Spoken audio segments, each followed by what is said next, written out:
بسم اللہ الرحمن الرحیم۔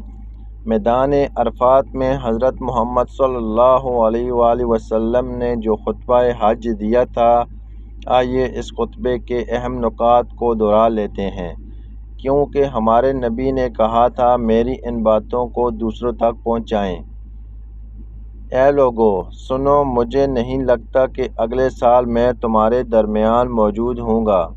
میری باتوں کو بہت غور سے سنو اور ان کو ان لوگوں تک پہنچاؤ جو یہاں نہیں پہنچ سکے۔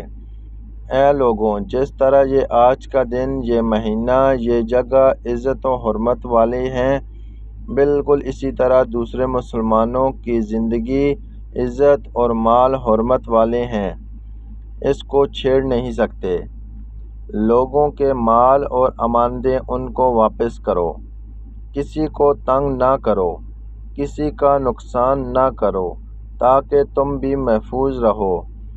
یاد رکھو تم نے اللہ سے ملنا ہے اور اللہ تم سے تمہارے اعمال کی بابت سوال کرے گا۔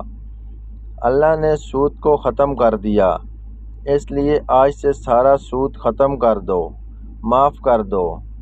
یاد رکھو تم نے اللہ سے ملنا ہے اور اللہ تم سے تمہارے اعمال کی بابت سوال کرے گا۔ تم عورتوں پر حق رکھتے ہو اور وہ تم پر حق رکھتی ہیں۔ جب وہ اپنے حقوق پورے کر رہی ہیں تو تم ان کی ساری ذمہ داریاں پوری کرو۔